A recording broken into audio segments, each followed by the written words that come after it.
여러분 반갑습니다. 오늘 11차 비상경제 민생회의는 어떻게 하면 경제를 활성화시킬 수 있느냐 하는 경제 활성화 추진 전략과 그 점검을 하고 우리 모두 함께 논의하는 이런 회의로 진행을 하겠습니다. 지금 전 세계적인 이 고금리 이런 상황에 따라서 금융시장의 변동성과 그리고 또 이런 실물 경제의 불확실성이 높아가고 있습니다. 우리 정부는 출범 시부터 공정한 그 룰에 따라서 시장이 자율적으로 작동되도록 정부가 시스템을 관리하고 그리고 그때그때 발생하는 여러 가지 금융실물 리스크에 대해서 정부가 안정적으로 관리함으로 해서 기업 중심, 민간 중심의 경제 성장과 경제 시스템이 가동되도록 해왔습니다. 그렇게 해서 제일 먼저 물가 관리를 통해서 실질 임금의 하락을 좀 방지하고 서민 생활의 안정을 꾀하는 것을 가장 중요한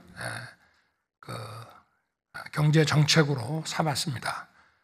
그리고 고금리에 따라서 가계와 기업 그리고 일부 금융 관련 회사들의 부실을 미리 예방을 하기 위한 여러 가지 금융 지원책과 시장 안정화 대책도 내놨습니다. 그러면서도 우리 미래 먹거리 투자를 위한 여러 가지 계획의 수립과 그 실천에도 매진을 해왔습니다.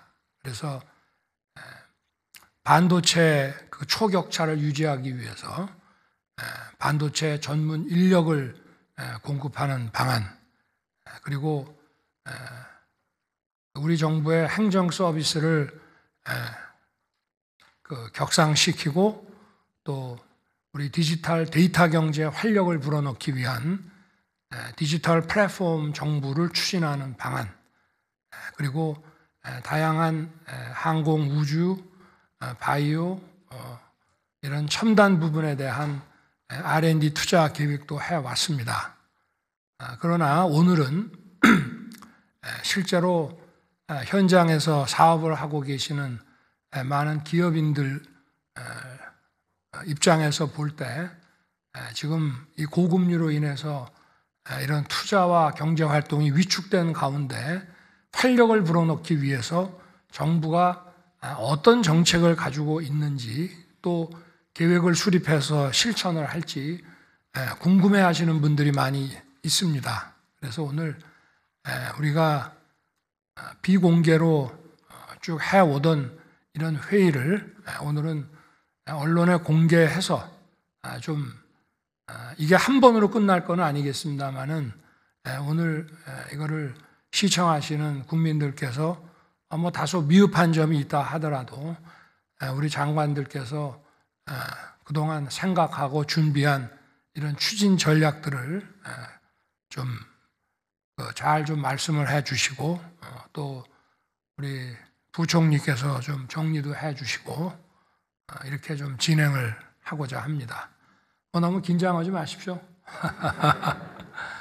국민들께 진정성 있게 솔직하게 이렇게 하시면 될 것 같습니다. 그리고 아까 언론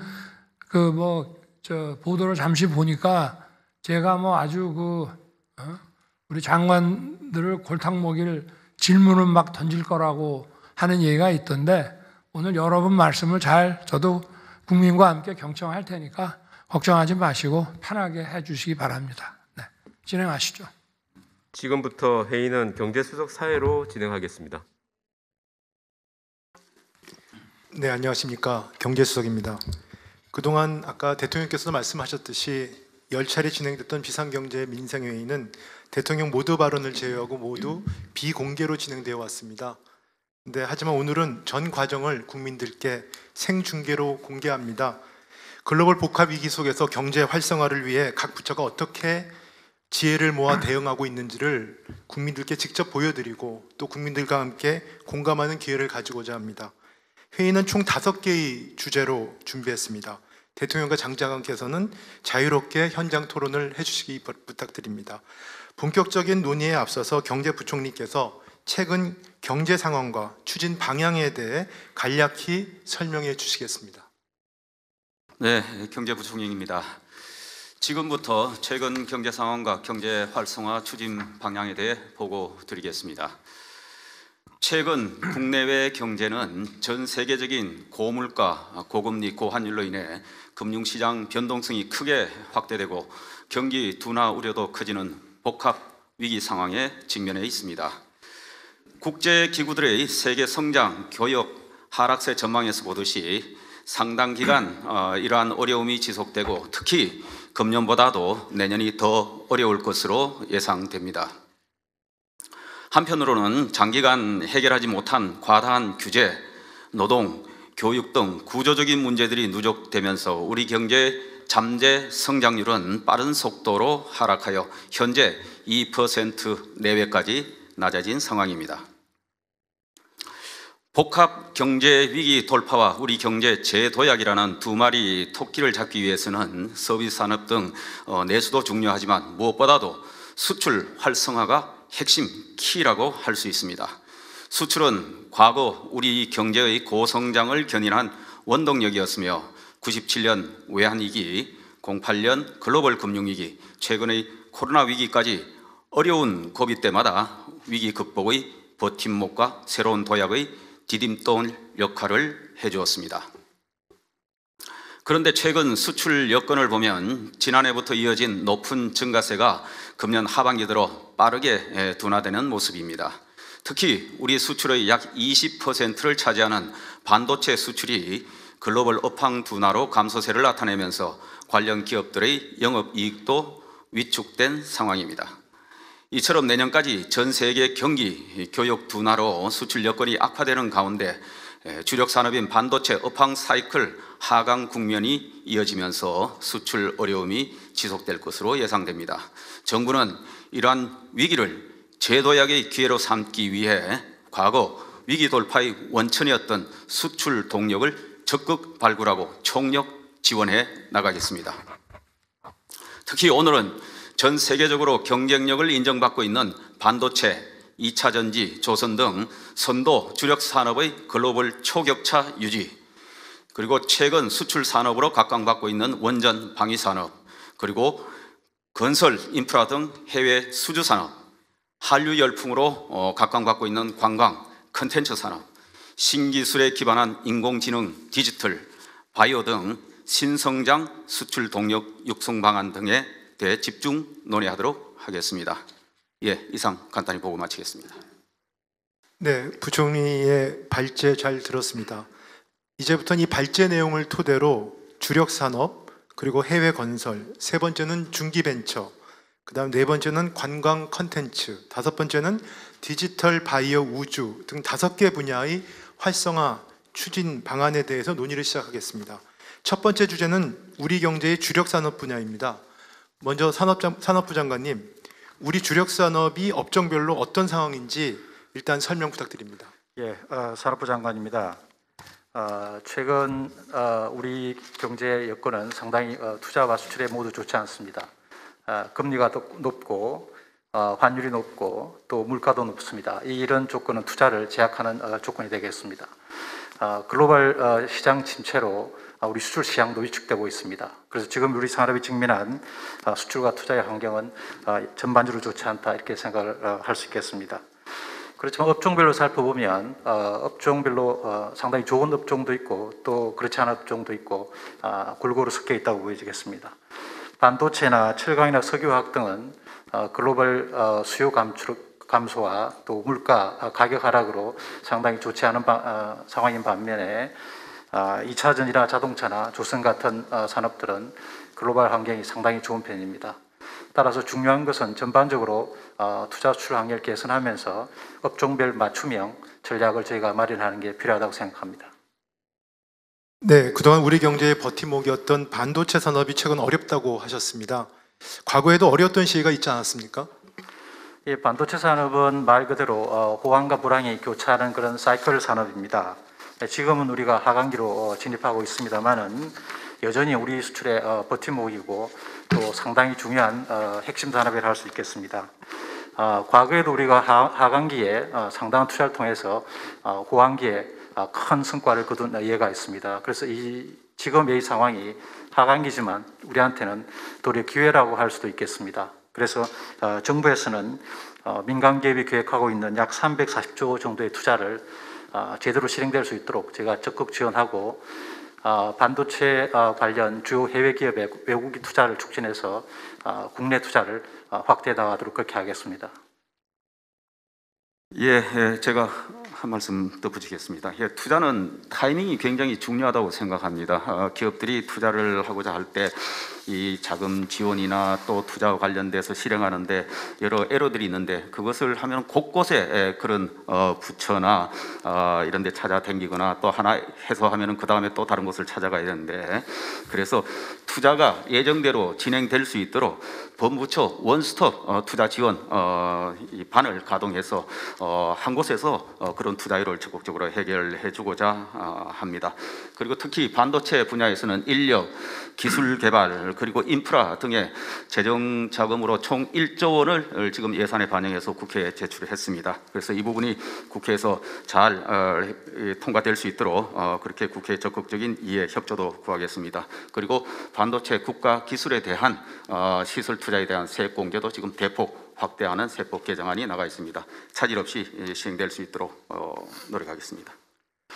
이 반도체 산업은 대표적으로 입지가 중요한 산업입니다. 특히 입지 관련 규제가 심할 경우에는 반도체 투자가 적게 시행되지 않습니다. 상당히 투자가 지연되기 때문에 반도체 입지 관련 규제가 조속히 해결될 필요가 있고 이걸 위해서는 국가 단위의 입지 지원이 필요하다고 생각합니다. 우리 국토부 장관님께서 한 말씀해 주시죠.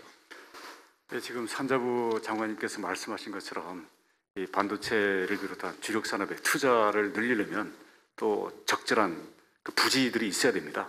근데 지금 보통 하는 경우들처럼 지방 산업단지로 하다 보면 시간도 오래 걸리고 또 지자체 간에 이 조정이 굉장히 좀 복잡해서 기업 개개별로 하기에는 상당히 어려움이 많습니다. 그래서 이렇게 반드시 필요한 경우에는 지방에 맡기는 것이 아니라 정부가 나서서 국가산업단지 차원에서 적극 조성해서 기업들의 불편을 해소하도록 노력하겠습니다. 지금 보면은 반도체 산업은 이제 이렇게 대기업뿐만 아니라 우리 중기부 장관님께 좀 말씀드리고 싶은데 잘 아시다시피 1,000개가 넘는 그런 중견 기업들이 중요하지 않습니까? 그 지원책 가지고 계시죠? 네, 그 반도체를 대기업만의 산업으로 보시는 분들도 계시는데 실제 중소 중견기업 1,000개사가 뒷받침을 하고 있습니다. 그래서 내년에 3천억 규모의 반도체 생태 펀드를 조성을 해서 집중적으로 지원을 할 예정이고요. 그 시스템 반도체 강국의 달성을 지금 목표로 하고 있습니다. 그래서 시스템 반도체 하면 설계를 지원하는 소규모의 팹리스 기업들을 육성해야 됩니다. 그래서 파운드리 팹리스 협의체를 구성을 해서 글로벌 경쟁력을 가질 수 있는 원팀으로 그렇게 협의를 이어나가도록 하겠습니다. 지금 여러 장관님이 계셨는데 혹시 대통령께서 좀 말씀하실 부분이 있으신가요? 반도체 네. 좀 더 들어보겠습니다. 네, 알겠습니다. 하여튼 그 반도체 산업은 공급망의 중심축이자 국가 안보 차원에서 중요한 전략 자산입니다. 그래서 반도체 산업 못지않게 다음에는 우리 경제의 주력 산업인 2차 전지 산업이 있는데요. 다행히도 아까 산업부 장관님 말씀처럼 전망이 좋다고 하셨습니다. 산업부 장관님께서 구체적으로 상황이 어떠신지 또 좀 추가 설명 부탁드립니다. 2차 전지는 지금 업황이 아주 좋습니다. 2차 전지는 사실 지금 제2의 반도체 산업으로 지금 성장하고 있고요. 그 다음에 우리 기업들이 최고의 기술력 수준을 갖고 있습니다. 따라서 우리 기업들이 지금 수주한 금액만 해도 한 560조 정도 지금 수주를 하고 있습니다. 특히 이번에 미국에서 이제 인플레이션 감축법이 나왔는데요. 이 IRA 법에 따라서 가장 수혜가 예상된 업종이 배터리 업종입니다. 지금 전 세계 글로벌 자동차 회사들은 이 우리 기업들의 배터리를 받기 위해서 문전성시를 이루고 있다, 이렇게 말씀드려도 될 정도로 이 업황은 호황입니다. 그래서 앞으로 저희가 제2의 반도체 산업으로 아주 크게 키워나갈 그럴 필요가 있겠습니다. 예, 2차 전지가 호황을 이루고 있다 하는 현상, 그 전망은 좋은데 문제는 2차 전지를 만드는 이 핵심 광물 확보가 굉장히 중요합니다.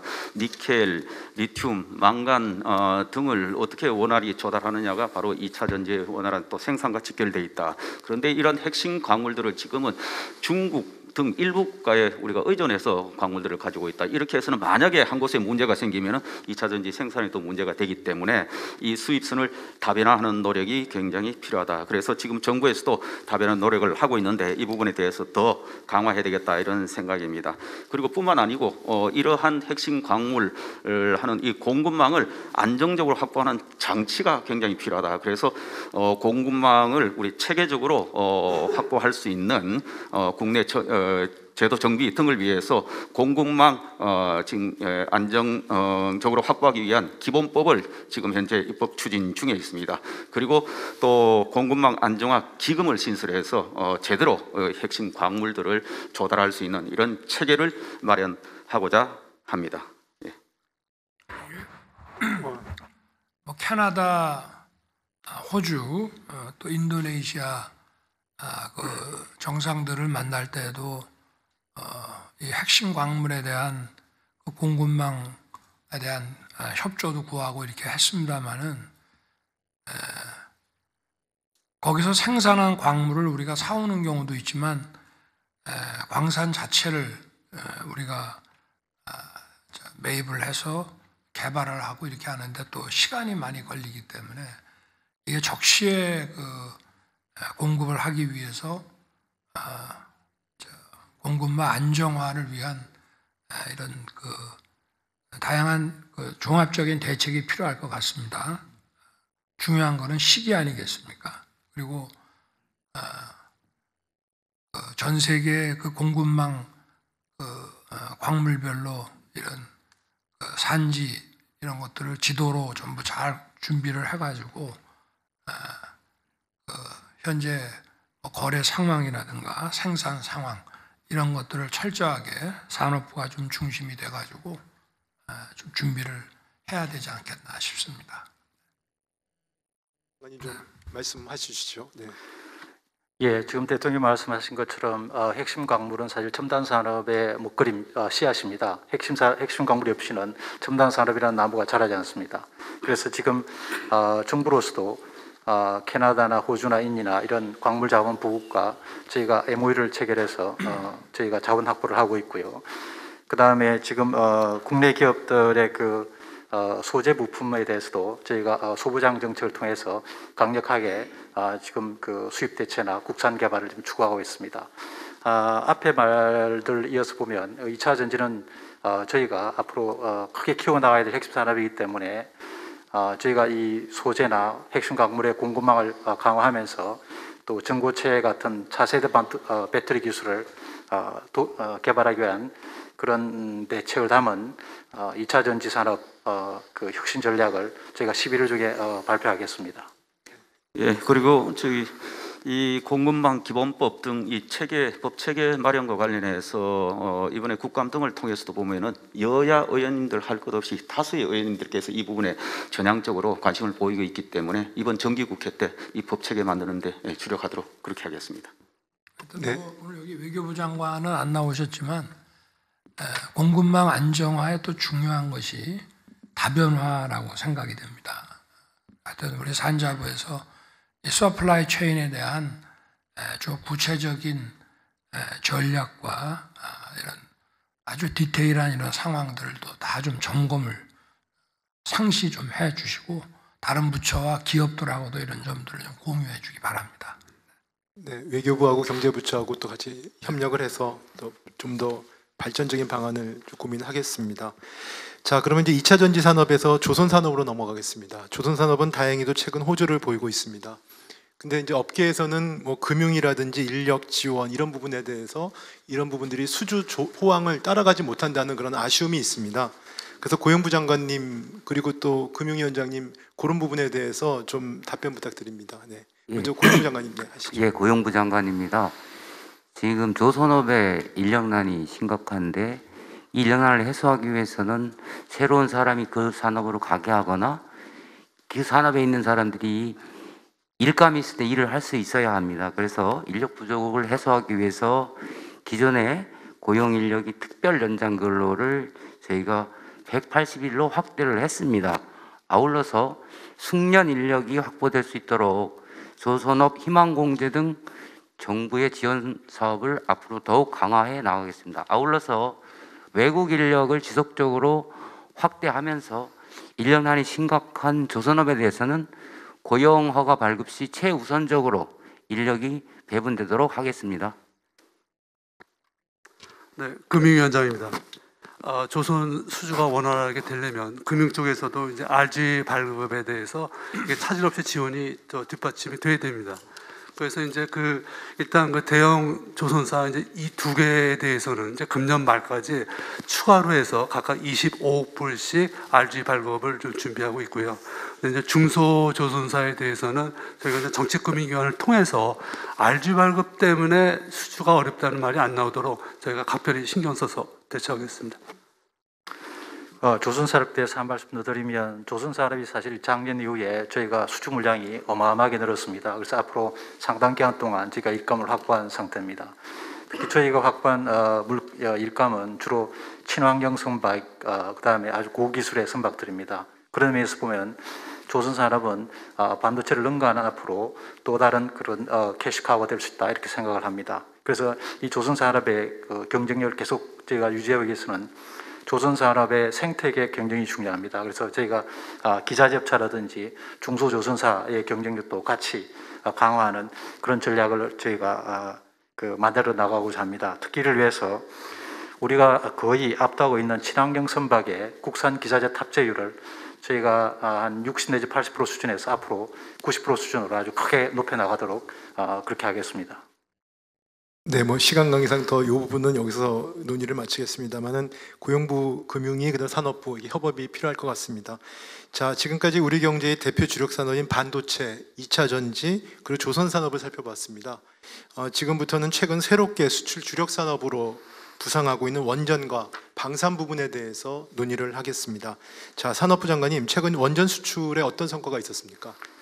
아시다시피 지난 8월 달에 제가 이집트 엘다바 원전 사업을 수주했고 약 1조 원 규모의 일감이 저희한테 왔습니다.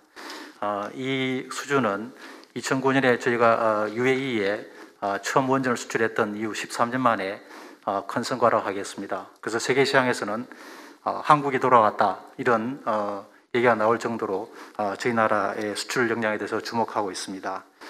그동안에 우리 원전 산업이 상당히 힘든 시간을 보냈습니다. 그렇지만 앞으로 이런 새로운 일감과 또 앞으로의 원전 수출 확대 노력을 통해서 원전 기자재 업체뿐만 아니라 원전 산업 전반에 경쟁력이 회복되도록 저희가 노력하겠습니다. 네, 지난번에 대통령께서 나토 정상회담 가셨을 때 많은 정상들이 이제 원전에 대해 관심이 있었는데요. 이 자리에 사실은 현장에서 뛰고 계신 우리 한수원 사장님 모셨거든요. 상황에 대해서 좀 더 현장 상황에 대해서 생생하게 좀 증언을 해주셨으면 부탁드립니다. 예, 한국수력원자력 사장입니다. 저는 취임 후에 이집트, 체코, 폴란드 등에 방문해서 우리 원자력 발전 수출에 대해서 협의를 하고 왔습니다. 우리 방금 사회자께서 말씀하신 대로 그리고 우리 대통령님께서 나토에서 이렇게 다른 정상들로부터 질문을 받으신 대로 많은 나라들이 우리나라 원전 수출에 대해서 기대가 큽니다. 아주 저희는 지금 현재 빠른 시일 내에 유럽에서의 최초로 원전 수출을 하려고 최선의 노력을 다하고 있습니다.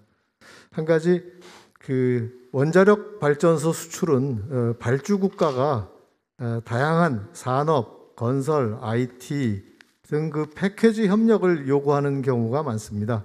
그래서 우리 정부에서도 다각적인 지원을 해주실 걸로 믿고 있습니다. 감사합니다. 예, 이 지금 한수 사장께서 말씀하신 것처럼 이 원전은 개별 사업자 간의 사업보다이 아니라 사실은 국가 간의 프로젝트입니다. 그래서 상대 국가에서 요구하는 여러 가지 협력 의제에 대해서 저희가 패키지 형태로 저희가 협력 세트를 만들 필요가 있습니다. 산업부에서는 이 부분에 대해서 관계부처 협의해서 저희가 맞춤형 협력 패키지를 만들어서 저희가 대응하도록 하겠습니다. 앞으로도 이런 수출을 꾸준히 저희가 늘려나가기 위해서는 우리 원전 산업 생태 전반의 경쟁력이 강화되어야 합니다. 그래서 그런 측면에서 저희가 원전 산업에 대한 R&D 지원을 확대하고 기자 접촉에 대한 일감을 지속적으로 공급해서 실력이 늘어나도록 제가 그렇게 노력하겠습니다. 앞으로 원전은 전 세계적인 에너지 위기 속에서 계속 시장이 크고 있기 때문에 저희가 이 원전 산업을 하나의 핵심 산업으로 육성하고 또 아주 수출 산업에 아주 중요한 저희가 이 산업으로 저희가 육성해 나가겠습니다. 네, 말씀하신 대로 원전 산업이야말로 국가 간의 경쟁이 치열한 것 같습니다. 대통령께서 정상회담, 그리고 장관님은 또 그 강요들 간의 어떤 회담, 그리고 다른 부처와 협업, 그리고 또 한수원 사장님의 현장, 그래서 우리가 팀 코리아로서 같이 힘을 모아 나가면 좋은 성과가 있을 걸로 기대합니다. 원전과 함께 방위 산업도 최근 좋은 성과를 보이고 있습니다. 자, 국방부 장관님, 방산 수출 상황에 대한 평가를 부탁드립니다. 예, 우선 간단하게 평가를 해보면은 올해 방산 수출은 연평균 대비 4배가 증가한 130억 불을 달성했습니다. 이를 경제 파급 효과 분석 모델에 적용을 해보면 약 10만 개의 일자리 창출과 38조 원의 생산 유발 효과가 있는 것으로 분석이 되고 있습니다. 현재 관련 방산업체들은 생산 라인을 풀로 가동을 시키고 있고 또 일부 업체들은 라인을 증설하는까지 검토할 정도로 활력이 넘치고 있다는 점을 말씀을 드립니다. 네, 안보실장입니다. 지금 말씀하신 것처럼 방산 수출 전망이 매우 밝다고 저도 생각을 합니다. 근데 이제 핵심은 다른 나라 또 다른 산업 부분으로 이렇게 확산시킬 수 있는 그런 어떤 능력을 키우는 게 굉장히 중요하다고 생각을 합니다. 그래서 이제 일회성 방산 수출에 머무르지 않고 지속적인 어떤 구매력을 이제 증진을 시켜서 다른 나라로까지 이렇게 확산시키는 문제.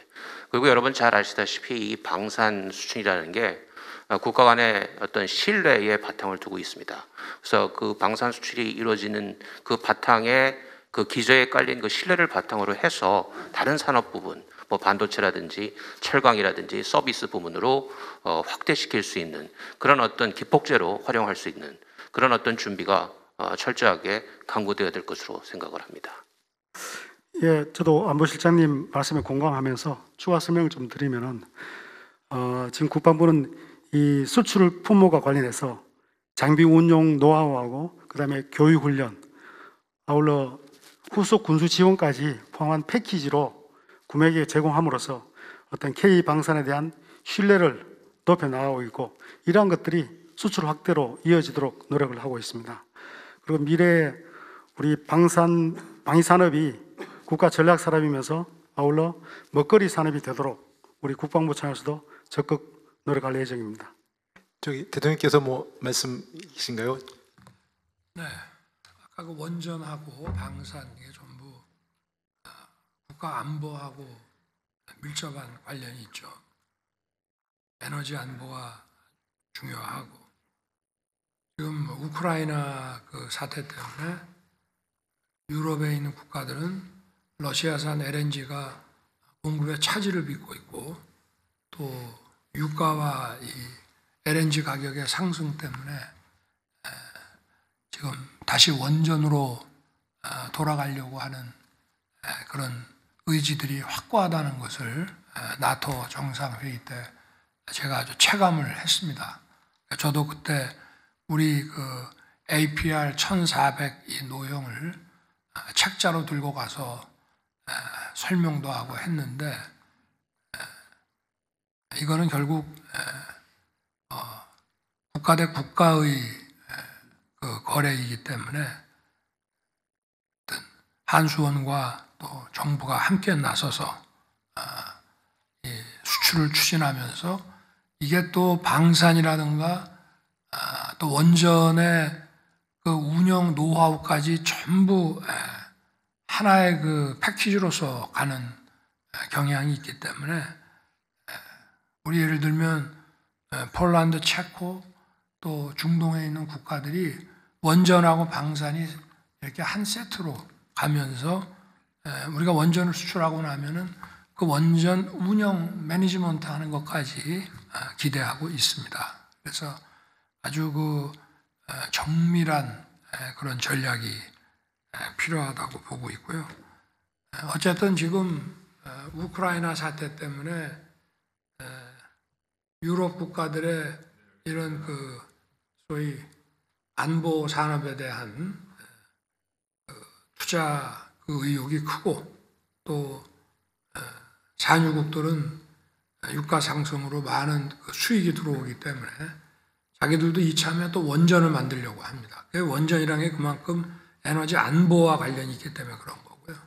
그래서 중동 지역과 유럽 지역에 원전과 방산 그 패키지 수출이 잘 이루어질 수 있도록 이거는 정부 모든 부처가 산업부, 국방부를 중심으로 해가지고 합심을 해야 된다고 생각합니다. 그리고 오늘 이 자리에 오지 않았지만 외교부라든가 또는 법무부에서도 관련 국가에 대한 여러 가지 법률 제도에 대한 검토 지원 이런 것도 매우 중요하다고 생각합니다. 네, 감사드립니다. 오늘 사실은 우리 국방부 장관님하고 안보실장께서 경제 활성화 추진 전략 및 점검회에 참석하신 것 자체가 제 생각으로는 굉장히 어떻게 말하면 생소하다고 할까 그렇습니다만 또 저희 경제부처 분들은 다들 아마 굉장히 든든하게 생각할 것 같습니다. 그런데 조만간에 부처 명칭도 국방과 산업이 결합된 국방부에서 국방산업부로 바꿔줘야 되는 거 아닙니까? 아니 지금 우리가 오늘 이런 경제 활성화를 위한 추진 전략 및 점검 회의를 지금 하고 있는데 지금 보건복지부는 보건복지 관련한 사회 서비스 산업부라고 봐야 되고요. 그리고 국방은 방위산업부가 돼야 되고 이렇게 모든 부처가 국토교통부도 건설산업부가 인프라 건설산업부가 돼야 하고 그래서 전부 이런 국가 전략 산업을 하여튼 지원하고 촉진시킨다고 하는 이런 산업과 수출에 매진하는 이런 부서라는 생각을 가지고 우리가 일해야 되지 않겠습니까? 네, 하여튼 두 분 참석해 주셔서 든든합니다. 자, 그럼 이제 주력 산업에 대한 논의는 이걸로 마치겠습니다. 다음은 최근 고유가로 제2의 중동붐 가능성이 커지고 있는 해외 건설 분야에 대해서 논의하겠습니다. 자, 주무장관이신 국토부 장관님 어떠한 전략과 또 포부를 갖고 계신지 밝혀주시기 바랍니다. 예, 국토교통부 장관입니다. 최근 국제 기름값이 많이 올라서 돈은 석유 자원국으로 몰리고 있고 또 그 지역에서는 건설에 대한 수요가 빠른 속도로 올라가고 있습니다. 이럴 때 이것을 우리는 기회로 삼아서 적극 해외 건설에 진출할 때인 것 같습니다. 우리 연간 수주 500억 불 그리고 세계 4위 건설 강국을 목표로 저희들이 뛰겠습니다. 이를 위해서 그동안 개별 기업들끼리 과당 경쟁하던 그런 경우도 있었는데요. 이제는 민간 기업들과 정부가 함께 한 팀으로 수주전을 펼치겠습니다. 그를 위한 이 첫 출정으로 11월 초 4일부터 9일까지 되겠습니다만은 제가 국토교통부 장관이 단장이 되어서 한 30여 개의 크고 작은 기업들과 함께 또 벤처기업들과 함께 사우디로 해외 수주 출장을 다녀오겠습니다. 사우디에는 5천억 불 이상의 규모를 지금 예정하고 있는 네옴 신도시 건설 등 큰 프로젝트들이 이제 막 발주되기 시작하고 있기 때문에 저희들이 이 바탕을 잘 깔도록 최선을 다하겠습니다. 네, 그러니까 국제 유가가 올라가면은 여러 굉장히 저희한테 좋지 않은 소식이긴 합니다만 또 글로벌 인프라 투자와 또 밀접한 관련이 있어서 또 좋은 측면도 있다고 합니다. 그래서 이 자리에 지금 국토부 건설 정책국장이 나와 계신데요. 그 두 개의 어떤 관계, 이 부분의 함수 관계에 대해서 좀 설명을 좀 해주시면 괜찮겠습니다. 부탁드립니다. 네, 국토교통부 건설정책국장 김상훈입니다. 지금 말씀하신 것처럼 해외 건설 수주액과 유가는 유사한 흐름을 보이고 있습니다. 서로 얼마나 많은 연관이 있는지를 보여주는 상관계수가 있는데요. 0.84로서 상당히 높습니다. 유가가 오르면 인프라스트럭처 발주도 높아지고 타당성이 좀 떨어지던 가스전, 유전도 개발이 활성화됩니다. 저희가 이제 물 들어올 때 노조라는 말이 있는데요. 네, 지금 유가가 오를 때가 해외로 나갈 때인 것 같습니다. 감사합니다. 네, 저희 국토교통 0.84면은 뭐 1이면은 사실 100% 그렇죠. 그 상관관계가 거의 100%라는 얘기인데 이게 꼭 산유국에만 해당하는 겁니까? 아니면은 그냥 글로벌 이런 유가와 인프라 소위 시장의 관계를 지수로서 표현한 겁니까? 우선 이 유가랑 전체 그 건설 수주랑 그걸 잡은 건데 개수 자체는 근데 지금 석유가 많은 나라뿐만 아니라 가스는 물론이고 아까 인도네시아처럼 니켈이 많은 나라 자원 부국들이 우선은 요새 붐이고요. 또 하나는 우크라이나 전쟁을 비롯해서 전후 재건 사업이 있는 나라들도 큰 그런 이 건설 인프라에 대한 수요가 올라오고 있습니다. 우리 건설국장께서 지금 그 상관관계를 말씀을 주셨는데 아무리 그렇게 인천 앞바다에 물이 들어와도 곱보가 없으면 못 마십니다. 전략이 필요한데요. 아까 우리 한수원 사장님께서도 말씀하셨습니다만은 요즘은 가서 건설공사만 따로 이렇게 주는 게 아니라 패키지로 수주 경쟁을 붙입니다. 근데 한국이 괜찮습니다. 왜냐하면 지금 잘 나가고 있는 원전, 방산, 거기에다가 IT, 기타 등등 전 세계가 한국의 것을 부러워하는 이런 부분들을 묶어서 패키지로 제시하면 수주 경쟁력이 높아질 수 있습니다. 그래서 우리가 따로따로가 아니라 기업과 정부, 여러 산업 분야가 한 팀이 되어서 우리 총력전을 펼쳐야 될 때라고 생각합니다. 그리고 그동안에도 보면 그 개별 그 해외 건설사들이 가서 열심히 했지 않습니까?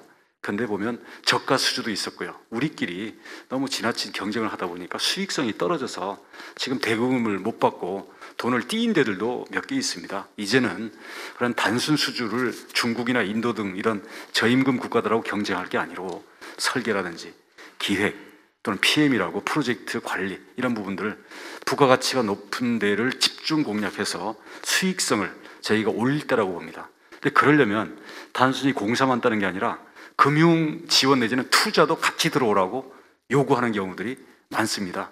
그러다 보니까 우리 경제부총리님께서 이 해외 건설에 대한 이 패키지 금융 지원과 투자에 대해서도 적극적인 관심을 가져주셔야 되고요. 또 막상 과거에는 우리 중동 근로자들이 나가서 돈을 벌어왔는데 요새는 인력은 다른 나라 인력을 현지에서 쓰는 경우가 많고 그런데 그러다 보니까 주 52시간 노동이 해외 건설에도 적용이 되다 보니까 그 나라는 노동 시간이 다른데 우리나라만 일찍 퇴근해야 되는 이런 문제가 있어가지고 사업 진행이라든지 수주 경쟁에 심각한 문제가 되고 있습니다. 그래서 이것들은 우리 큰 이 근로자들의 그 권익을 침해하지 않는 범위 내에서는 현지 사정에 맞게 좀 알아서 하게끔 좀 자유를 주어도 되지 않을까. 근데 이 부분은 고용노동부에서 어떻게 해줘야 문제가 풀리기 때문에 우리 두 부처의 적극적인 공조가 필요합니다. 고용부 장관님께서 좀 좋은 아이디어가 있으면은 근로자들의 건강권 이런 거를 좀 보장하는 범위에서 좀 제대로 사업할 수 있게 한번 좀 우선 금융지원 먼저 좀 국토부 장관께서 제 눈을 보면서 절절하게 돈 달라고 그랬습니다. 수주 잘해올 테니까 금융지원해 달라고 그랬는데 저도 현장에서 그 말씀 굉장히 많이 듣고 있습니다. 요즘은 수주 경쟁력이 곧 금융을 얼마나 안정적으로 제대로 경쟁력 있는 자금으로 패키지를 가져오느냐, 여기에 따라서 수주 경쟁력이 결정된다, 이런 이야기를 많이 듣고 있습니다. 그래서 이 소위 말하는 오일머니, 이 좋은 우리가 이 기술을 가지고 해외에서 수주를 해와야 되는데 이게 우리 금융 프로그램이 뒷받침되지 않아서 이 수주 기회를 놓치면 안 된다, 이런 생각입니다. 그래서 우선은 우리 수출입은행 등 국책은행이 중심이 돼서 그런 안정적인 그 경쟁력 있는 금융 확보를 위해서 적극적으로 뒷받침하도록 그렇게 하겠습니다. 그리고 이제 개도국에는 또 우리 개발협력기금, 우리 EDCF를 활용해서 지원해주는 프로그램이 있는데 이런 것도 같이 연계함으로써 그들의 복합 개발 수주를 할 수 있는 그런 경쟁력 뒷받침하는 것도 굉장히 중요하고, 그 다음에 민간의 인프라 금융투자 촉진하는 데는 또 곳곳에 관련 이 규정이나 국내 규제들 등등 걸림돌이 있는데 이런 부분도 대대적으로 개선해서 적극적으로 뒷받침해 드릴 테니까 많이 좀 제대로 수주해 오십시오. 그래서 경제 좀 살려주십시오. 금융은 됐고 이제 노동이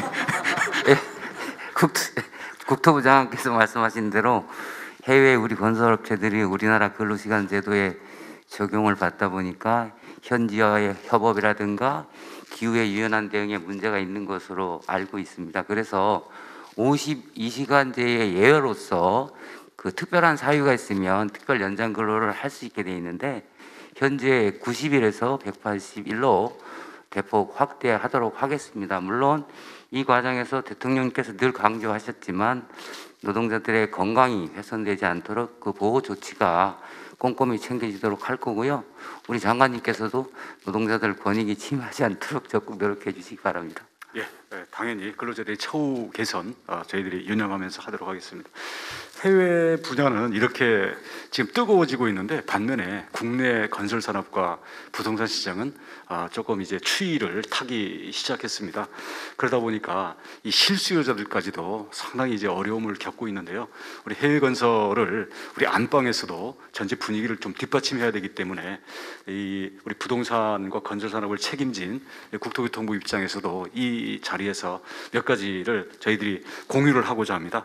우리 11월 중에 부동산 규제 지역을 추가 해지를 하겠습니다. 많은 지역이 기다리고 있고요.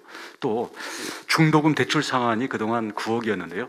그동안 이 집값이 오른 거에 비해서 너무 낮습니다. 그래서 12억 원으로 상향을 하고, 또 이제 새로운 집을 청약이 당첨됐는데도 옛날 집을 팔아야 되는 의무 기간이 6개월로 너무 작습니다. 요새 거래도 없는데. 그래서 이것을 한 2년 정도로 유예를 좀 해주고, 이렇게 해서 특히 실수요 중심으로, 그리고 이미 이 이사를 간다든지 이미 당첨이 됐다든지 해서 이걸 이동해 가야 되는 이런 수요가 거래 단절 때문에 위축되는 일이 없도록 저희들이 노력을 하겠는데, 이 부분은 역시 우리 금융위원회의 전적인 협조 없이는 이게 어려운 부분입니다. 그래서 우리 금융당국과 저희들이 적극적인 공조를 필요로 하니까 많이 도와주시기 바랍니다. 네, 금융위원장입니다. 최근에 그 부동산 시장의 연착륙에 대해서 우려도 많고, 정말 저는 이제 금융시장 안정을 위해서라도 굉장히 중요한 이슈라고 생각을 합니다. 그래서 이제 이 문제에 대해서 계속 이제 국토부하고 계속해서 논의를 하고 있는데, 일단은 그 지금 국토부에서 규제 완화해 주신 거와 맞춰서 저희가 이제 그동안은 사실 이제 규제가 굉장히 강했습니다. 근데 최근에 이제 금리도 오르고 여러 가지 정책 여건이 변했기 때문에 일단 금융 사이드에서 요번에 이제 과감하게 하나 풀어놓겠습니다. 그래서 그게 뭐냐면 그 무주택자나 일주택자 분에 대해서는 그 투기 지역이라 하더라도 LTV를 50%까지 허용을 하고, 또 15억이 넘는 아파트에 대해서도 주택담보대출을 허용을 하겠습니다. 그리고 이제 앞으로 이제 부동산 시장 상황에 따라서 규제 완화할 건 하고, 그 다음에 좀 정책적으로 또 그 안정시키기 위해서 지원할 거는 같이 국토부하고 협의해서 그 부동산 시장의 연착륙을 위해서 좀 신경 써서 노력하겠습니다. 네, 오늘 뭐 국토부 장관님이 여기서 뭐 굉장한 성과를 지금 올리시는데 굉장히 센 처방에 대해서 감사드립니다. 열심히 하겠습니다. 그렇지만 이제 이 경제 활성화에 국토부의 몫이 굉장히 더 커진 거니까 단단히 부탁드립니다. 그 해외 수주도 잘 부탁드리고요. 네, 최선을 다하겠습니다. 네. 그러면 이제 두 번째 논의 주제였던 해외 건설 분야를 이 정도로 하고요. 세 번째 주제는 중소 벤처 분야로 논의하겠습니다. 자, 중기부 장관님, 그 중소 벤처 기업은 일자리, 특히 청년 일자리 창출에 매우 중요하지 않습니까? 현 상황을 어떻게 보시는지 말씀 부탁드립니다.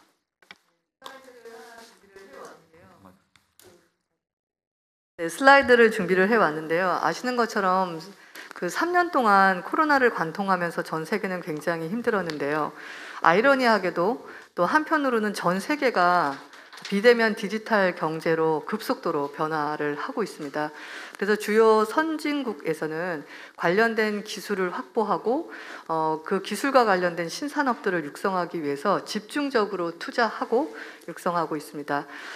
우리나라 같은 경우는 이미 디지털 관련한 역량을 충분히 보유하고 있는 벤처기업들이 많습니다. 매출 1,000억 이상의 벤처 1,000억 기업들 같은 경우 고용을 창출하는 그 비율이 삼성그룹 다음으로 큽니다. 따라서 이 디지털 경제에 맞는 벤처 스타트업들과 중소기업들을 육성을 하면 지금 수석님께서 질문하신 일자리 창출은 물론 디지털 경제의 선도 국가가 될 수 있을 거라고 확신합니다. 그러면 좀 더 구체적인 전략을 좀 더 소개해 주시죠. 네, 그래서 저희가 조만간 이제 발표를 준비하고 있는데요. 디지털 경제의 주요 그 기술들이 있습니다. 모빌리티라든가 바이오라든가 AI, 그다음에 시스템 반도체 등이 있는데요. 한 10개의 분야를 정해서 향후 5년 동안 2조를 투자를 할 예정입니다. 그리고 유망 스타트업 1,000개사 이상을 발굴 육성할 건데요. 발굴과 육성 과정을 저희 정부만 하는 것이 아니라 민간에 있는 역량을 극대화해서 대기업, 그다음에 투자사들까지 다 동원해서 함께 육성을 할 예정입니다. 그리고 지금 중기부가 글로벌 펀드를 6조를 운영하고 있는데요. 내년까지 8조까지 더 확대를 할 예정이고요. 그래서 전 주기에 4차 산업혁명, 디지털 경제와 관련된 스타트업들에 대해서는 초기 투자, 그다음에 개발, 산업화, 글로벌까지 원스톱으로 민간과 함께 육성하는 프로그램을 준비하도록 하겠습니다. 네, 우리가 이제 흔히 스타트업이나 벤처 그러면 제조업을 많이 생각할 수 있는데 지난번에 우리 대통령께서 상주 스마트팜 혁신밸리 봐서 아마 청년 창업가들을 많이 만나보셨습니다. 오늘 여기 이제 그 농식품부 차관 나오셨는데 그 부분에 대해서 또 지원 방안이 그때 마련하고 있는 걸로 알고 있습니다. 좀 소개해 주시죠. 네, 우리 농업의 혁신을 위해서는 좀 디지털 기술을 활용을 해서 그 생산성을 높이는 스마트 농업의 확산이 무척 필요하다고 보고 있습니다. 근데 스마트 농업의 확산을 위해서는 좀 두 가지가 좀 절대적으로 필요하다고 보고 있습니다. 우선 첫 번째는 좀 젊고 창의적인 아이디어를 가진 청년들이 창업을 좀 많이 해야 된다, 이런 측면이 있다고 봅니다. 그래서 현재 저희들은 한 2027년까지는 한 3,000명 정도가 스마트팜 창업을 할 수 있도록 그렇게 계획을 추진하려고 합니다. 우선은 혁신밸리에 있는 창업보육센터에서 2년 동안 기술교육, 경영교육 이런 것들을 무상으로 지원을 하고요. 그 다음에 교육을 수료한 다음에는 사실상 적은 자본으로 창업을 할 수 있도록 그렇게 임대형 스마트팜 조성을 좀 확대를 해 나가도록 하겠습니다. 그리고 두 번째로 중요한 것은 저희들이 생각을 할 때는 결국은 스마트 농업에 필요한 그런 기자재와 서비스를 공급하는 벤처기업을 어떻게 육성할 거냐, 이 부분이 중요하다고 봅니다. 지금 전 세계적으로 보면 지금 한 25년까지 한 220억 달러 정도의 시장 규모가 형성될 것으로 예상을 하고 있고요.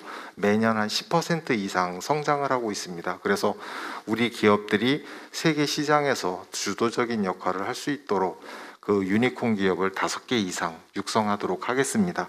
그래서 인공지능과 같은 그런 핵심 기술 개발을 위한 R&D 투자도 확대를 하고, 그 다음에 벤처기업이 사업화할 수 있는 그런 지원도 늘려가겠습니다. 그리고 현재 동남아나 아니면 중앙아시아, 중동 이런 데서 또 스마트팜에 대한 관심이 많기 때문에 그런 나라들을 중심으로 수출을 할 수 있는 그런 전략도 적극적으로 추진하도록 하겠습니다. 이 방송 보시고 관심이 생기신 아마 청년 창업농이 계실 것 같은데 어디다 연락하면 됩니까? 지금 저희 전국에 네 군데의 그 혁신밸리가 있습니다. 그리고 그 혁신밸리에는 창업보육센터가 있습니다.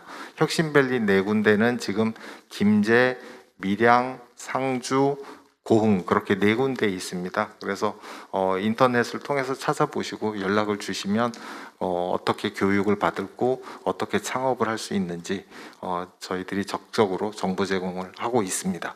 네, 많은 홍보가 더 필요할 것 같습니다. 그 두 분 장관 차관께서 그 중소벤처기업 지원 전략을 말씀 주셨는데 아무래도 최근에 금리가 오르고 금융시장이 어려우니까 이제 금융 부분에 있어서의 자금 조달에 대한 걱정이 많은 것 같습니다. 그래서 그 금융위원장님하고 중기부 장관님이 그 간략하게 그 지원 방안 준비하고 계신 거 소개해 주시기 바랍니다. 먼저 금융위원장님부터. 예, 금융위원장입니다. 뭐 간략하게 흐름을 보면 이제 여태까지는 이제 저희 정부가 이제 들어서서 그 주로 이제 소상공인 자영업자분들의 어려움, 그다음에 일상 그 서민들의 어려움에 굉장히 노력을 기울였고요. 근데 지금은 이제 경제 여건이 중소기업도 굉장히 어려워질 수가 있기 때문에 지금 관계부처하고 그 노력을 해서 한 50조 규모의 종합 지원 패키지를 마련 준비하고 있고 조만간 이거를 발표할 거다. 라는 말씀을 좀 드립니다. 그리고 이제 조금 중소기업하고는 좀 다른 이슈긴 하지만 저희가 이제 취약계층 어려우신 분들 지원을 계속 노력을 하고 있는데 한 2가지 정도만 이걸 통해서 말씀을 좀 드리면 일단 지금 현재 그 금리가 계속 올라가고 있기 때문에 저희가 이제 안심전환 대출을 통해서 고정금리로 조금 많은 분들이 이용을 했으면 하는 생각이 있습니다. 그래서 이번에 이제 안심전환 대출의 지원 자격 요건을 갖다가 조금 더 완화를 해서 하려고 합니다. 그래서 이제 그 주택 가격도 이제 4억에서 6억을 하고 소득 기준도 이제 부부 합산 7천에서 1억, 그다음 대출 규모도 2억 5천에서 3억 6천까지 늘려서 이렇게 조금 그 주거와 관련된 그 금리 부담을 조금이라도 좀 줄여주려고 노력을 하고 있고요. 하나만 조금 더 말씀을 드리면 지금 현재 은행에서 그 주택담보대출로 빌린 차주분들에 대해서 이제 하다 보면 또 이제 실업을 당할 수도 있고 아플 수도 있는데 이제 이런 경우에는 그 원금 상환을 갖다 한 3년 정도 유예해주는 채무조정 프로그램이 있습니다.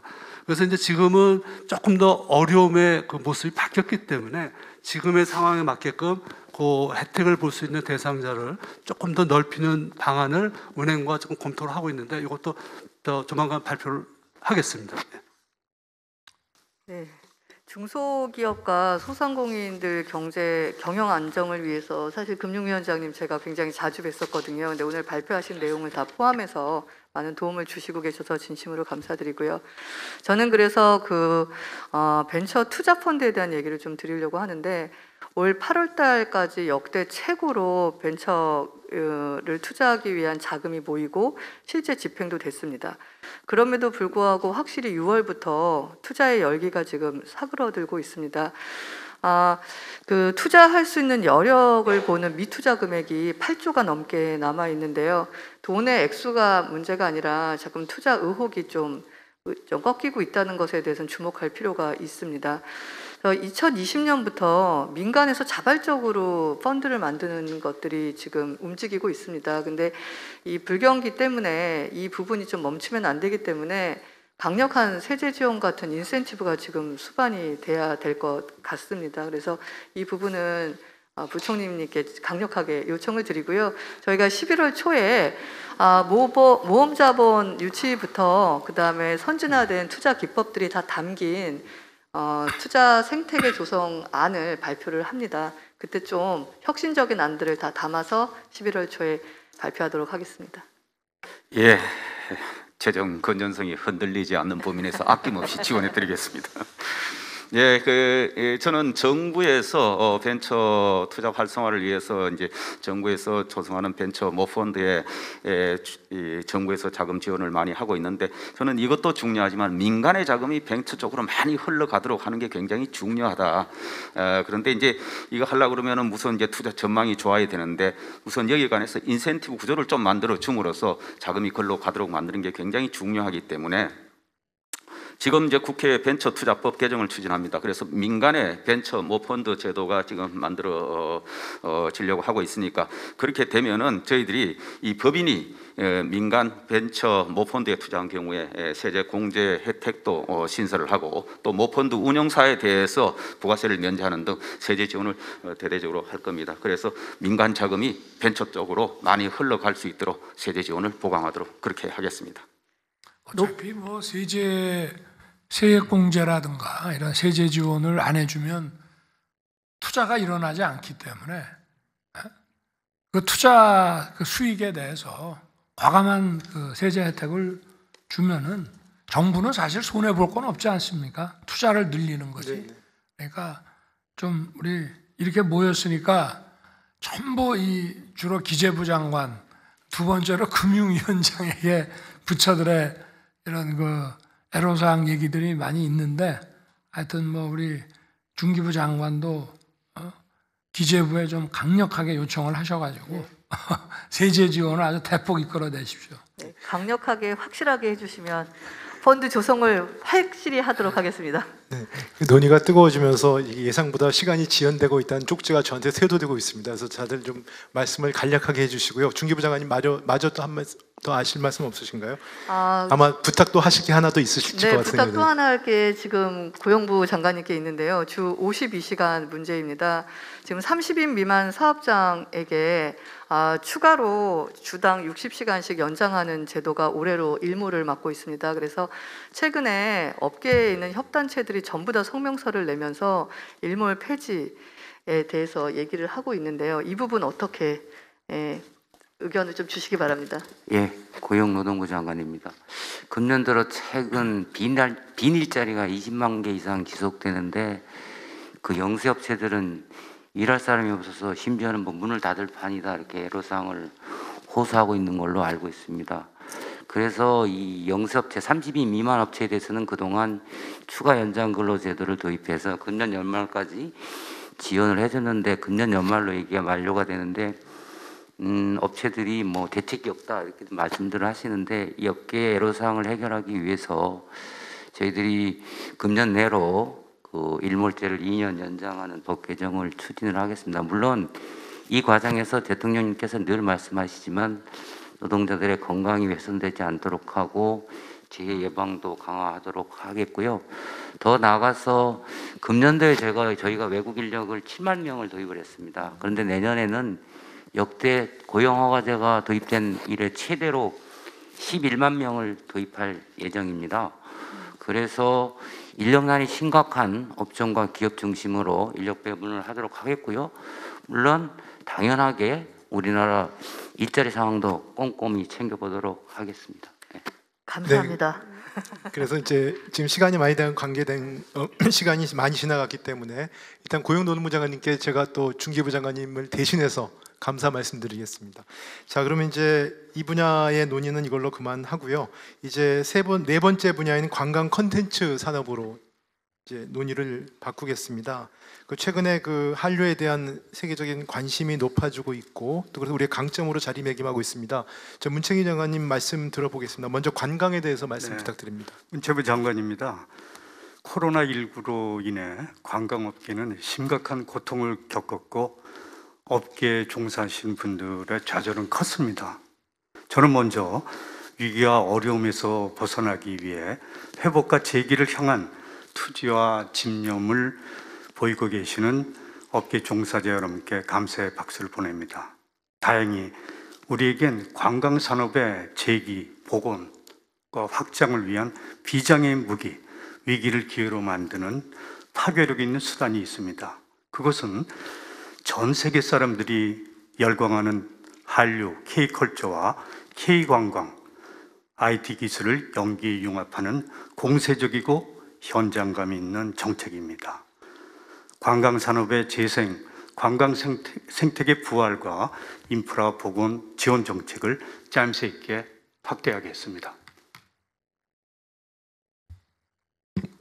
네, 그리고 지금 거기에 포함해서 그 K컬처와 연계된 관광 대책 이런 부분들도 추가로 좀 설명을 부탁드립니다. 네, K컬처의 다양한 콘텐츠와 관광이 어우러진 매력적인 융복함 전략으로 한국은 가고 싶은 나라, 경험하고 싶은 나라라는 인식이 국제여행 무대에 각인되도록 보다 강렬하고 보다 인상적인 대책을 작동시키겠습니다. K관광의 경쟁력을 강화하는 방안의 하나로 국민 품속에 들어간 청와대라는 거대한 복합 문화, 예술, 역사, 전통 공간을 관광의 랜드마크로 만들겠습니다.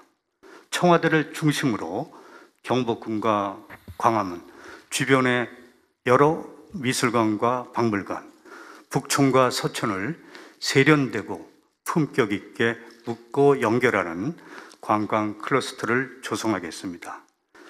여기에 관광 활성화에 필수 요소인 비자 문제 개선에 앞장서겠습니다. 그리고 국제 관광 노선의 재개와 확장이 뒤따라야 하는데 옆에 계신 국토부 장관님 관련 대책을 설명해 주시기 바랍니다. 해외 관광객들이 어차피 비행기를 타고 주로 들어오기 때문에 운항편을 늘려야 되는데요. 지난 7월부터 제로에서 이제 회복을 하기 시작했습니다. 그래서 연말까지 60% 회복을 목표로 하고요.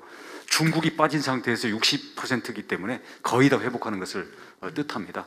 거기다가 3년 동안 운항이 중단됐다가 이제 복귀해서 가동하기 시작하기 때문에 안전 또는 훈련 이런 부분들이 좀 문제가 될 수 있습니다. 집중적인 안전 점검과 훈련 감독을 통해서 안전을 확보할 수 있도록 그렇게 뒷받침하겠습니다. 네. 부총리님, 그리고 관광산업 부활을 위한 재정 세제 지원 방안을 마련하셨다고 들었습니다. 곡간 다 떨어지겠습니다. 예, 말씀하신 대로 지금 우리 관광계 유치 굉장히 중요한 것 같습니다. 지금 코로나가 조금 해외에서 풀리고 나니까 우리 이 국민들께서 지금 해외 여행객이 굉장히 증가하는데 뭐 가셔서 해외 우리 여행 경험을 많이 하시는 건 좋은데 또 외국 관광들이 우리한테 많이 오도록 해야 되겠다. 그래서 외국 관광객 유치를 위해서 지금 외국 관광객들의 숙박비 거기에 대해 지금 부가세 환급이 금년 말로 만료가 되게 돼 있는데 이 부가세 환급 특례를 25년까지 3년 추가로 연장하겠습니다. 그래서 외국 관광객들이 더 많이 우리 국내에 올 수 있도록 이렇게 하고, 그 다음에 우리 또 혁신적 관광 기업들이 많이 발굴되고 육성이 돼야 되는데 그걸 위한 기금을 조성을 27년까지 약 5천억을 하겠습니다. 그래서 관광 기업들도 제대로 된 상품을 만들어서 적극적으로 우리 관광 산업이 커갈 수 있도록 재정 면에서도 확실히 지원하도록 그렇게 하겠습니다. 네, 아주 감사합니다. 네, 문체부 장관님 아까 비자 제도 간략하게 말씀하셨는데 조금만 더 설명을 붙여주시고요, 설명해 주시고 그 다음에 그러면서 K 콘텐츠 산업에 대해서 육성 방안, 특히 청년들의 어떤 지원 대책을 좀 마저 말씀을 좀 해주시기 바랍니다. 네, 네, 그 비자 대책은 많은 외국 청년들이 한국에 오고 싶어합니다. 그 한국에 오고 싶어하는 외국 청년들을 위한 K컬처 비자 제도를 만들겠습니다. 네, 그리고 여러분들이 외국에 나갈 경우에 전자 여행 허가 제도 그런 비자도 신설하겠습니다. 네, 또한 이제 콘텐츠 산업에 대해서 좀 설명을 드리겠습니다. 저는 먼저 이 같은 반문으로 시작하겠습니다. 왜 콘텐츠 산업인가? 콘텐츠 산업의 정체는 무엇이고 경쟁력은 어디에서 오는가? 무엇 때문에 윤석열 정부가 여기에 집중하는가? 그런 반문을 먼저 드리겠습니다. 이유는 명쾌합니다. 콘텐츠 산업, 어느 사이 우리의 수출 전선의 주력 상품이 됐습니다. 2020년 기준 K 콘텐츠 수출은 119억 달러로 73억 달러의 가전제품, 41억 달러의 디스플레이 패널을 크게 추월했습니다.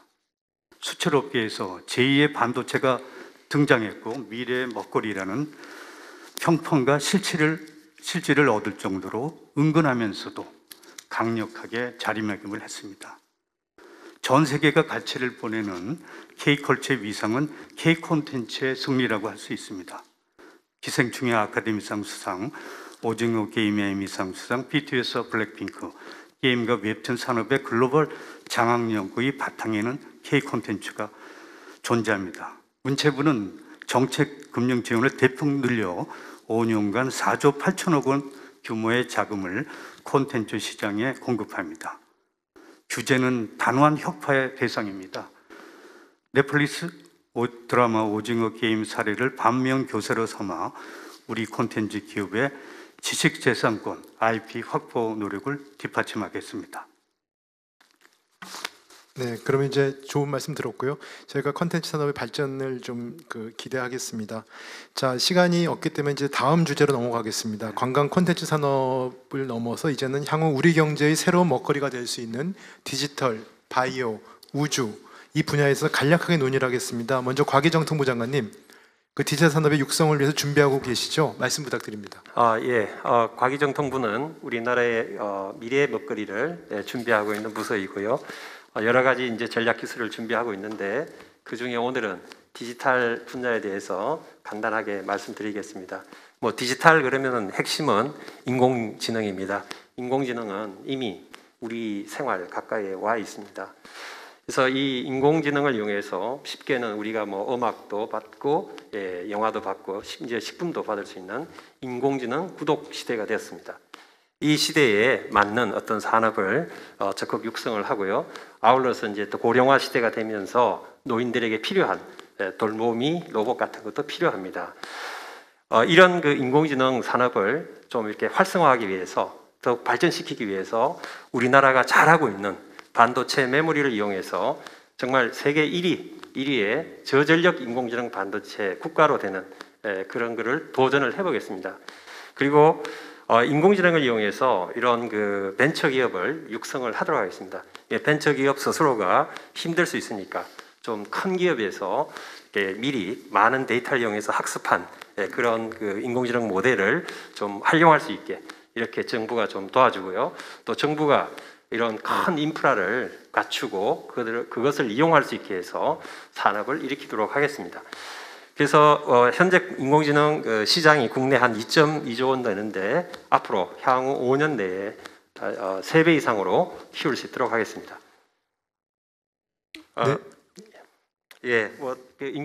디지털 시대가 되면은 아무래도 이제 국민들이 디지털을 잘 이해해야 됩니다. 그래서 대통령께서 뭐 디지털 네이티브 같은 게 관심이 많은 것으로 알고 있는데, 제가 뭐 교육감들 뭐 이런 분들 만나면은 좀 초등학교, 중학교에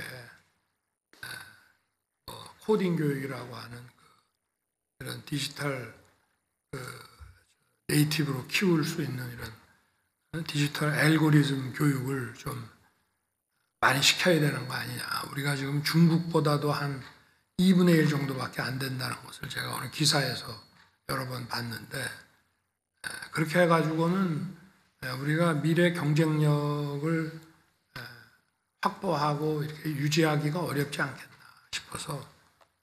근데 이 문제 역시도 수업을 기존 교사를 그러니까 수업 시간도 이 소위 아이들에게 이런 디지털 리터러시 교육을 시키기 위해서 수업 시간 배정도 좀 바꾸고 또 교사도 좀 투입을 해야 되는데, 이게 아마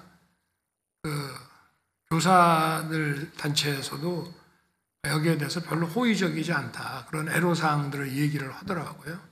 그래서 그러나 어찌됐든 자라나는 학생들에게 이런 교육을 좀 철저하게 시킬 수 있는 방안을 과기부하고 교육부가 좀 근본적으로 좀 해야 되는 거야. 특히 인공지능 같은 경우는 이제 캐나다가 아주 다른 산업에 비해서 세계에서 아주 압도적인 그런 우위를 달리고 있는데, 초등학교 시절부터 이런 알고리즘 교육을 많이 시키고 또 여기에 학생들이 많이 집중하고 있어서 이게 결국은 이제 인공지능의 뛰어난 연구자들로 커가는 거로 제가 알고 있습니다. 그래서 이 인공지능이라고 하는 것이 하루아침에 턱 되는 것이 아니고 어린 나이부터 이런 디지털 리터러시 알고리즘 교육을 체계적으로 시켜서 많은 선수층을 배양을 해야 되는 것이 아니냐. 그래서 뭐 거기에 대해서 하여튼 좀 우리 과기부가 좀 중심이 되고 교육부가 좀 제도적으로 뒷받침을 하고 이렇게 좀 나가야 되지 않겠나 생각합니다. 말씀에 대해서 교육부 차관하고 강 장관님 한 말씩 좀 말씀해 교육부 주시죠. 차관입니다. 대통령님 말씀 주셨지만 우리 아이들을 소위 디지털 네이티브로 좀 양성을 하기 위해서는 아이들이 가장 많은 시간을 보내는 곳이 학교입니다. 그리고 학교 현장이 디지털 전환이 이루어져야 사실은 아이들이 그렇게 거듭날 수 있다고 보고요. 현재 저희가 그 학교에 적용할 새로운 학교 교육 과정을 개편하는 작업을 하고 있습니다. 개편의 아주 큰 방향 중에 하나가 디지털 전환입니다. 그래서 저희들의 목표는 학교 수업 시간에 아이들이 디지털 기술을 자유자재로 활용할 수 있는 역량을 갖추도록 하는 게 목표고, 그런 측면에서 우선은 이제 배우는 교과서부터 디지털 교과서로 좀 전환을 하고, 또 정보 교육뿐만 아니라 수학이라든지 과학이라든지 심지어 음악까지 가르치는 교수 학습 방법에 인공지능이나 가상현실 이런 기술들을 접목시켜 가지고 방식을 바꾸어주면 노출도가 늘어나고 훨씬 더 빨리 습득을 할 수 있다고 생각을 하고요. 그 다음에 대통령께서 말씀 주신 정보 교육 시간도 초등학교하고 중학교는 2배 이상으로 늘리고, 고등학교는 아예 교과를 하나 신설을 해가지고 그거를 충분히 가르칠 수 있도록 그렇게 전환을 해나가겠습니다. 그러면 디지털 교과서가 되면은 학생들이 책가방 안 들고 다니는 건가요? 태블릿 PC에 들어가 있는데요. 예. 태블릿 학교에 하나, 저 책상에 하나 딱 올려주면은 이제. 예, 맞습니다. 그리고 과학도 요새는 수학, 뭐 물리, 뭐 화학 이런 게 다 디지털 수학, 디지털 물리학 이런 식으로 바뀌어가고 있다고 하는데, 이 종이에다가 연필 들고 이렇게 문제 푸는 형식이 아니고 전부 이게, 그다음에 실험 같은 것도 이런 디지털 이런 프로세스를 통해서 실험을 대체해 나가고 한다니까 좀 교육 과정에서 획기적인 좀 디지털 전환이 일어나도록 좀 해주시길 당부드립니다. 네. 예. 예, 뭐 학생들뿐만 아니고 군 장병들께도 디지털 인공지능 소프트웨어 교육을 해서 제대 후에도 이런 디지털 산업 분야에 좀 취업을 잘 할 수 있도록 적극 지원하겠습니다. 우리 저기 이제 데이터가 인공지능 하면 굉장히 중요한데요. 우리나라 그 굉장히 좋은 병원들이 있고 병원에서 생산해내는 양질의 데이터로 국민들의 건강을 위한 디지털 헬스케어를 할 수 있는데 그 부분에 대해서 복지부 장관님 좀 말씀 부탁드립니다. 보건복지부 장관입니다. 저는 재정세제 지원 요청을 드리기 전에 먼저 규제 혁신부터 확실히 하겠습니다. 특히 데이터 관련 규제를 확실히 개선하겠습니다. 이를 통해서 2026년까지 13조 원의 민간 투자를 유치하겠습니다. 제일 먼저 현행법상 불가능한 보건의료 데이터에 대한 제3자 전송 요구권을 도입하겠습니다. 이를 통해서 본인 동의하에 의료기관이 가지고 있는 의료 데이터가 제3자에게 전송될 수 있도록 하겠습니다.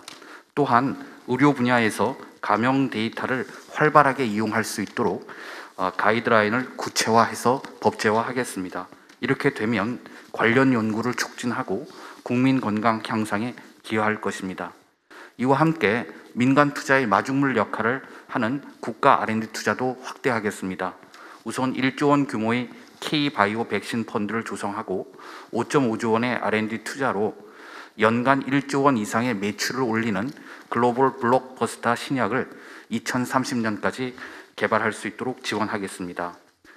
코로나19와 같은 감염병이 언제 또 발생할지 모릅니다. 2029년까지 7천억을 투자해서 범용 백신, 항바이러스제 기술을 확보하도록 하겠습니다. 곽이 정통부 장관입니다. 앞으로 바이오 쪽은 시장도 세계적으로 굉장히 크고 많은 일자리를 창출할 수 있을 것 같습니다. 우리나라는 바이오 시장 그 점유율이 2% 정도밖에 안 되는데 향후 10년 내에 약 2자릿수로 높일 수 있도록 하겠습니다. 이를 위해서 백신이나 신약을 신속히 설계하고 만들 수 있는 시설이 필요한데 그게 바로 국가 바이오 파운드리가 되겠고 이게 이제 반도체 파운드리하고 비슷한 개념으로 보시면 되겠습니다. 그러한 것을 구축하도록 하고요. 알려져 있듯이 반도체 파운드리가 있는 것처럼 바이오 분야에도 국가 바이오 파운드리를 구축을 했습니다. 국가 정부에서 이제 예탈 거쳐서 이렇게 이제 할 수 있는 그 분야입니다. 이거 기업이 해야지 정부에서 공무원이 운영해가지고 효과가 그렇게 있겠어요? 어떻습니까? 일단 이제 국가에서 마중물로 네. 준비를 하고 네. 그 다음에 기업이 적극 참여할 수 있도록 유도할 계획입니다. 네, 그래서 지금 말씀하신 것처럼 이런 부분들을 국가적으로 체계적으로 하기에는 국가 전략 기술로 선정하는 게 필요한데 아마 과기부에서는 국가 전략 기술 육성하기 위해서 앞으로 5년간 약 25조 원을 투자하는 계획을 갖고 있습니다. 그래서 이 부분 논의는 이제 이 정도로 하고요. 이제 하나 남은 게 우주입니다. 그래서 우주 부분에 대해서 여러 가지 이런 많은 목표를 우리가 이 정부에서 제시하고 있는데 과기부 장관님 좀 간단하게 소개해 주시죠. 예, 우주를 통해서 이제 경제 강국, 자원 강국, 안보 강국을 만들어야 되고 그걸 위해서 이제 우주 스타트업 100개를 만들고 성공 사례를 만들어 보겠습니다. 또 우주 분야의 전문 인력을 3만 명 양성을 해서 이 사업들을 뒷받침할 수 있도록 하겠습니다. 네, 그래서 과기부 장관님 말씀하시는 내용들을 성공적으로 추진하기 위해서 한국형 나사인 우주항공청 설립이 반드시 필요합니다. 그래서 정부는 더 속도를 내서 우주항공청의 청사진을 조만간 제시하도록 하겠습니다. 자, 이 부분에 대해서 이제 저희가 5가지 분야에 대해서 다 어느 정도 좀 짧은 시간이지만 실천 방안에 대해서 논의를 했습니다. 대통령께서 마무리 말씀 지금 남았는데 한 4분 남았는데 말씀을 좀 주시죠. 아니 지금 2시간 오기로 하지 않았어요? 80분. 그렇게 빨리 끝나라. 죄송합니다. 네. 하여튼 우리 정부의 기본적인 경제 정책의 방향은 공정한 시장 질서 하에서 기업들이 창의와 자율로서 경영 활동을 해 나갈 수 있도록 시스템 관리를 한다는 것입니다. 그렇지만 이런 국가의 전략 산업, 전략 기술 그리고 또 아까 우리 문체부 장관께서도 얘기를 하셨지만 이 관광이라는 것도 이제 와서 어디 유적 보고 뭐 풍광 보고 하는 수준이 아니라 이것이 K 컨텐츠 문화와 이게 합해지지 않으면은 이제 경쟁력 있는 그 관광 산업을 육성하기가 어렵습니다. 그래서 물론 이 부분 역시도 기업 활동으로서 이루어지는 것이지만 정부는 우리가 시장을 노상 시장에서 천막 시장으로 그리고 냉난방과 엘리베이터, 에스컬레이터가 잘 갖춰진 그런 시장을 만들어주면 그 시장에서의 거래와 투자가 더욱 활발하게 이루어질 수 있기 때문에 정부의 역할이라고 하는 것은 바로 이렇게 추위와 또 이 비바람에도 원활하게 이런 상거래를 할 수 있는 그런 하드웨어, 소프트웨어를 잘 만들어주는 것이라고 생각합니다. 그리고 우리 정부가 물론 시작부터 이런 부분에 대해서도 늘 각 부처가 긴밀히 협력하고 일해 왔습니다만은 이런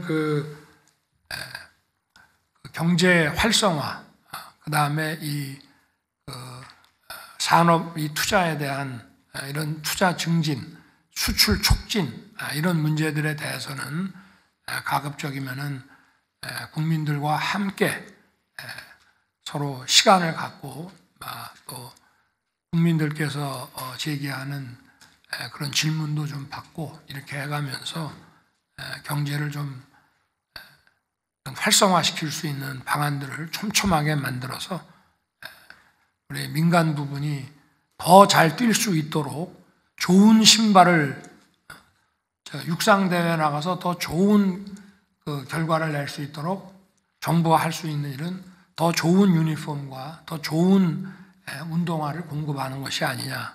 또 때에 따라서는 더 좋은 감독과 또 이런 기술을 지원해 주는 거 아니겠느냐 이렇게 생각합니다. 그래서 우리 정부의 모든 부처가 아까도 얘기했지만 국방부는 방위산업부, 농림축산식품부는 농림산업부로, 또 건설교통부는 이런 규제를 하는 기관이라기보다 건설교통산업부로, 또 문화체육부 역시도 문화산업부로 이렇게 그런 이 산업 증진과 수출 촉진을 위해서 우리 모두가 다 같이 뛴다는 그런 자세로 일해 주시기를 당부드립니다. 오늘 뭐 시간이 짧아서 좀 우리 그 장관들의 각 부처에서 그 준비한 이런 그 전략과 아이디어들을 좀 많이 듣고 싶은데 좀 아쉽기는 합니다만 부족하면은 비공개로 더 해도 됩니다. 네. 그래 오늘 하여튼 수고들 많이 하셨습니다. 네, 고맙습니다.